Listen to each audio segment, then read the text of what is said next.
De YouTube. 4. Escena 1. Toma 4. ¡Action! Hola, ahora vamos a presentar los tipos de fogata con la unidad Guerrero de Cristo y la unidad Águila.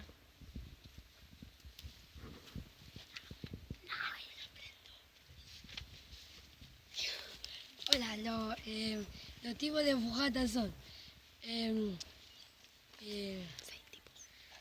la zanja, la pirámide, el fuego reflector, el cazador, la estrella y polinesco. Esos son los tipos de fogata.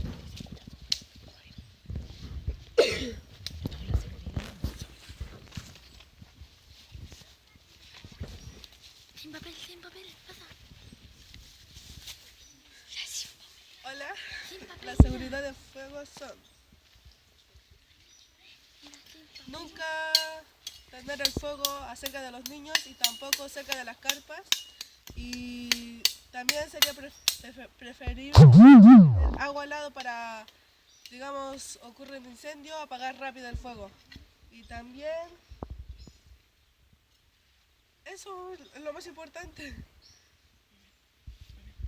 y hay que dar vigilancia.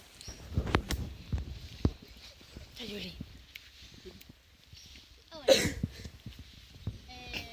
podrán ver, esto tiene forma de pirámide, por lo tanto yo personalmente la he llamado la fogata pirámide.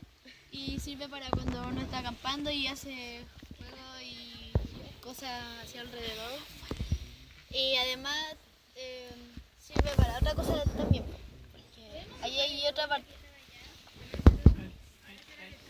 Sí, y también esto sirve para, uno puede poner un palo cualquiera y poner una rama con forma de como Y y ponerla ahí para poder poner una olla o algo para calentar.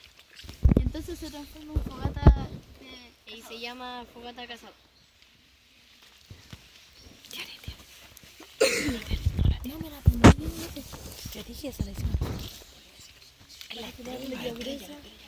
Ya, aquí estamos viendo que se puede, que es la polinesca, que se puede, la estrella, y que se puede quemar leña gruesa y progresivamente.